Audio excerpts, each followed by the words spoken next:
Hello, everybody. Welcome to Cloud Wars Live. We're exploring the digital revolution and the extraordinary changes that have been brought about in our personal lives and our business lives, and trying to take a deep look at how companies are adapting to these remarkable changes through innovation, advanced sort of thinking, and new business models, new ways of operating. So we're delighted to have today Sarah Griswold, who is the Vice President of Financial Planning and Analytics at Kindred Home, customer of Workday. Sarah, welcome to Cloud Wars Live. It's a pleasure to have you. Thanks, Bob. I appreciate it. Thank you for having me today. Yeah, are connected by our friends at Workday here. And Sarah, every business has been through all sorts of gyrations over the last couple of years. And I guess in particular, somebody in the business that Kindred Home is in, you probably faced a significant set of your own challenges. So I wonder if you just tell us a little bit about, how you overcame those issues through the pandemic and kept a very large, very personal oriented healthcare company on the right track. I think overall, if I step back and I think to March of last year, there was just a lot of uncertainty, unknown things. And one of the things that I've reflected on is just being flexible and flexibility. So as folks went home and started working from home, we used new tools, right? I really never did video conferencing before, and we were using that every single day. We also looked for some opportunities on the finance side to streamline and automate our reporting to free up time overall for my team so that we could react very quickly to requests on, hey, what is revenue looking like? Or what if we do this? What's the cost impact? So moving my team a little bit more from just the reactive month-end analysis to being a little bit more proactive and being able to service the business on a dime if there were any questions or concerns that came up as we were going through this pandemic. Yeah, Sarah, also, along those lines too, part of that can be a process, part of it is technology, and part of it is culture, right? I imagine my guess would be your team was pretty happy to have that opportunity to, be more involved, to be able to do things that are more forward-looking and get out of some of the more mundane parts of the profession there. Yeah, it was an opportunity for us not only to work closely with the business or more closely with the business, but also it gave my team the opportunity to learn some new skill sets, like how do you do an analysis and a sensitivity on revenue? What are the variables that you want to put in there? Where do we need to maybe dive a bit further and talk to sales or operations? And so it was an opportunity not only for us to redefine our team, but also for us to weigh in a little bit more and help out whenever those requests came through or an analysis was needed. So in some ways, Sarah, the purview of what the team is doing was not just about the straight financial data, but you're opening up and getting more involved in the business issues and business data. Is that fair? That's fair. Less of the reporting, kind of the routine reporting, and more around the value add, proactive analysis, making sure that we were reacting appropriately and helping out our business team, sales and operations whenever they needed something.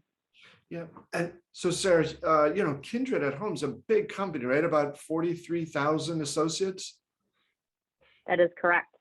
So these changes that you're talking about, right, they're far from, we just went in and got those done, over a weekend or something. So you went through a huge amount of upheaval, as every organization did throughout the pandemic.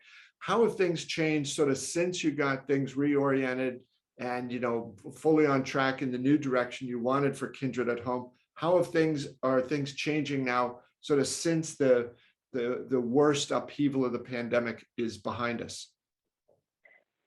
I think one of the things that we learned during the height of the pandemic was really around flexibility and flexible work arrangements. And, that not only applies to our corporate workforce, but to our clinicians as well. There were some clinicians that were faced with childcare challenges or helping their elderly parents, and they said, hey, I can't work a normal schedule. And so we've done some creative things to really allow them to flex their schedule, still be an employee of this great company, still contribute, but making sure that their needs are met and that we're talking to those employees as well to say, hey, what does a good work place look like for you? Where can we help you? What does flexibility look like for you? Because it's not a one size fits all thing. Yeah. Sarah, could you tell us a little bit more about that? Because, as you explain it now, it sounds like, you and your team, really knocked that out in a very, productive way. But that involves, in some ways, again, the culture, the mindset that people bring to work. And, everybody, so many people working from home, the different sorts of rules, that had to be pretty tricky. It did. I wouldn't say it was difficult. It just required you to step back a little and think, how can I do things differently? And there's some folks that maybe want to get on a video conference every single day, or you may have another team member who says, I'm good, I'm pretty self-sufficient, let's just connect once a week. So there's not a one size fits all approach. And you really need to have a discussion with your entire team to understand what works for them, what motivates them, and really, how can you be productive during these uncertain times? Yeah. So, Sarah, a couple things then. I wanted just to talk a little bit more about how, with all these changes, your roles and the roles of your team here have been different some now that, you're looking more forward on things. And also, I think there was the acquisition by Humana. Can you talk about how those changes came up, how you're handling them, and sort of what that presents, for you and your team going forward? Yes, you are correct. So in mid-August, Kindred Home was fully acquired by Humana. And over the past, I guess, what are we, 3 months out, almost 4 months out from that acquisition, we've been working hand in hand with the finance team on that side to really understand the needs. Reporting is a little bit different, how they want to see the reporting. There's some processes that we're working to put in place, like a good, strong process for our monthly forecast, which we really didn't do up until this point. It was more of a quarterly outlook. So really, again, I think flexibility is the name of the game, and really asking questions, especially when a request comes up, because I want to make sure that we give them the most accurate, timely information possible. And I also want to make sure that my team is doing the due diligence and that we're giving that accurate information to the finance team on that side. But to be honest with you, we feel like one family. I don't think there was ever a blip. There was never a kind of uncertainty. I think this has brought a lot of new opportunities, not only for Humana, but for my team as well, and not just finance, but for the entire organization. So it's a really great opportunity for everybody. And, within that great opportunity, Sarah, are there some things now that you and your team are doing that were not formally part of the traditional finance role? That's a good question. I would say we're playing a larger role within finance. And I'll go back to my previous example. We typically did a forecast on a quarterly basis, and now we're being requested to do a monthly update. And so I'm starting to think through, what does that look like, from a process standpoint? When do we need to meet? Who needs to be involved? What level do we go to? Do we need input from the regions? Can we just do a consolidated forecast? So these are all the questions I'm kind of ticking down in my mind that need answers, and that we're going to have to put a more robust process in place on. All good things, right? I just want to make sure that all the questions are answered and that we're meeting the expectations of our customers and that we're delivering an accurate and timely forecast going forward. Yeah. So, Sarah, along those lines, I wanted to ask about a couple things, that changing nature of, the expectations there, the responsibilities, and I think the eagerness that, you talked about here, one family getting more deeply involved in the business issues. So can I ask you first, what does that mean for you, this sort of new role of a modern finance leader, and how that affects, what you bring to work every day, and, what the other parts of the business can expect from you all the time? Yeah, I think generally speaking, it's an evolution from being reactive. So reacting to the month end close, reacting to this deadline, reacting to the email that you got from a customer requesting data, to being more proactive and digging into those results, looking for insights, looking for action items, looking for issues, and going back to the business and really saying, hey, I noticed X, Y, or Z. Are you guys aware of it? Is there something we want to do about it? And not just being the reporter of information, but also bringing insights to the business team, because we're seeing, from A to Z in terms of numbers. And not all of our operators really have the time to dig in like we do. They've got businesses to run, they've got issues as well. And so really, challenging myself and my team to be more proactive than reactive and really being that strategic business partner with the operators. And so is that part of it in some ways, Sarah, you've got to be the one that sort of leads that and, sets the expectations and so forth for everybody. And at the same time, I think in a prior conversation, you had talked about how as you look for new talent within your organization, there's a Mhm. different sort of outlook and mindset that you're looking for to bring into the finance team. Yeah, whenever I'm interviewing somebody for a new position on my team, I always want to understand and have them give some examples of where they were proactive. Where did you take something that was maybe routine that you did on a monthly or quarterly basis and turn that into some actionable insights?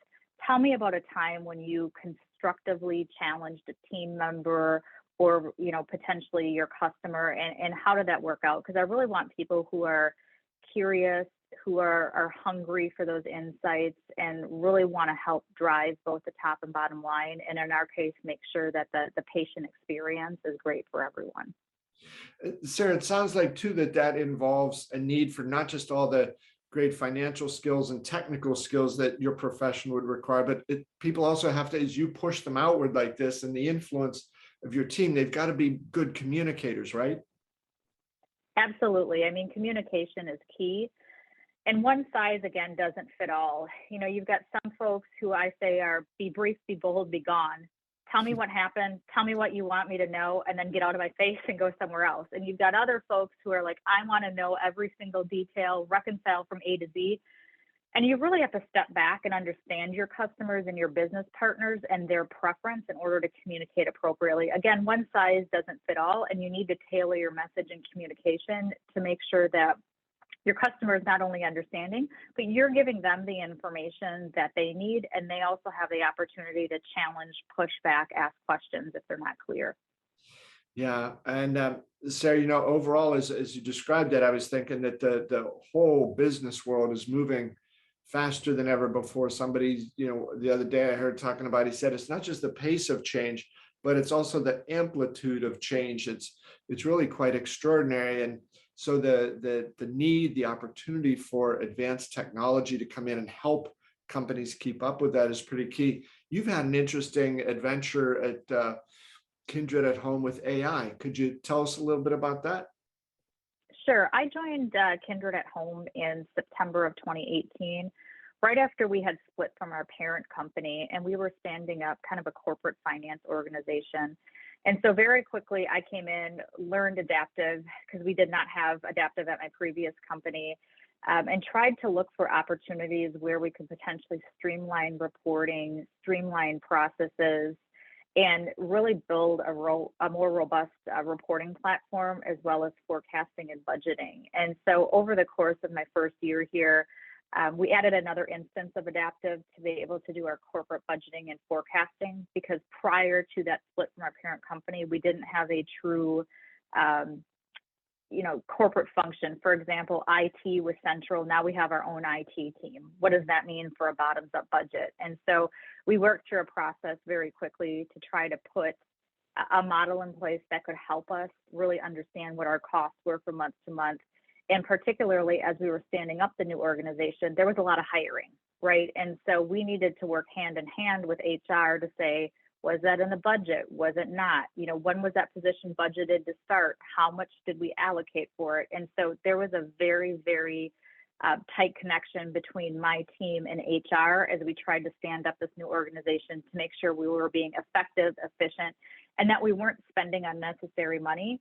And we were always going back to our budget. Had I not had the details and Adaptive of the head count, the timing, the cost centers, it would have been very manual. And I just don't think we could have been as accurate or timely answering some of the questions from our operators and from HR. Yeah. So the pace of those changes, the size of your company, and then also, as you've talked about, you're on the front line there, right? Touching people in, the very most real ways and important to them with healthcare. So Sarah, one of the things too that comes out of this, we hear a lot of business leaders talking about you've got to offer great customer experiences. It's absolutely true, but it seems along with that, the great employee experiences are a necessary factor to help deliver those customer experiences. So that closer partnership with HR there, it sounds like that too is going to have a lot of good implications for the company. Yeah, definitely. And as part of that corporate budgeting process that I talked about earlier, I partnered every corporate function with somebody on my team so that they could do that monthly process of reviewing actuals. What changed, what was a surprise, as well as on the corporate side, we put in a monthly forecast process. So after the results closed, you meet with that business partner, talk about what happened in the month, and then go through kind of a forward-looking forecast around hiring, professional services spending, travel, big plans to make sure that we had, an actionable and accurate kind of budget / forecast for corporate. And Sarah, with all that, and as one of the big themes you've described today is the move from quarterly to monthly, and this ability to plan, get things, a little bit more under control, see the bigger picture of what's happening, almost like that end-to-end view. I know that over the past 18, 21 months on some of Workday's quarterly earnings calls, Anil Busri, the co-CEO there and founder, he said they've seen some customers have like a 30x or 40x increase in the amount of planning scenarios they go through. So with Adaptive there from Workday, has that been something that you found becomes now almost like a everyday part of your workflow? Absolutely. And, I can point to a good example with our budgeting process for 2022. We go through several rounds of the budget, and our field finance team helps us put those together, and they're meeting with the branch directors and the area directors to put that budget together. It's been great with AI because we can have different instances. So I can go back and now compare what does that budget look like now versus what we assumed in round one, and what are the key drivers and what are the changes. Just this week, we met to kind of talk through round two of the budget and some changes that need to be made. So again, I can kind of freeze off a copy of that, and then I can go forward a month from now and say, what were the major changes, the major drivers, and do comparison points as well, which is very, very helpful, especially when you go through a budgeting process as long as we have, and there's a lot of different variables, inputs, and changes along the way. So you don't miss doing things like corporate cost center budgeting on Excel? No. I would need an army of folks to do it in Excel. Talk about painful and manual. I don't want to go back there. I want to move forward. Yeah. Well, Sarah, this has been a great overview on things. Any sort of final thought you wanted to share about, your role, where things are with Kindred at Home, and the opportunity you've had working with Workday to do things differently and better? Overall, it's been a great experience with Workday. Like I said earlier, when I came in 2018, I had zero experience. I had used some previous software, but it was very intuitive and easy to come in and understand. We also received great support from Workday when we wanted to trial things or do things differently, like build out that corporate budget instance I talked about. Had I not had the tools available to me, I would probably have to add double or triple the headcount I have today, and it would take us much longer just from an overall process standpoint. So it's definitely been a lifesaver. And one recent example I'll point to is around our budgeting process and looking at the results. So we lock everybody out at a certain time, and then with a click of a button, Office Connect, we can refresh all these detailed files. So I can look down to the branch level. What does revenue look like? What is their volume growth year on year? As we were digging through those files, I found some issues, right? Oh, we're not allocating correctly, or this cost doesn't look right, or we transposed something. So it was really nice to be able to have something where I can click the button and refresh continuously versus having to do a manual extract, put it in Excel, finagle some formulas over to the side. Really cut down on the process, and we were able to identify some issues very quickly. So when we reopened that budget, those were top of mind of things that we needed to fix or dig in a little bit further. Yeah. Well, it sounds like a great outcome for you there, Sarah. And thanks so much for being with us here and sharing some of your story about what you've been doing at Kindred at Home, so the ups and downs of the last 21 months, mostly on ups for you, and the relationship with Workday and how that's really helped drive things along for your company. This has been great, Sarah. Thank you. Thank you. I appreciate your time today. All right, and folks, thanks to all of you for being with us here at Cloud Wars Live. Hope things are going great for you. We hope to see you soon. Thanks.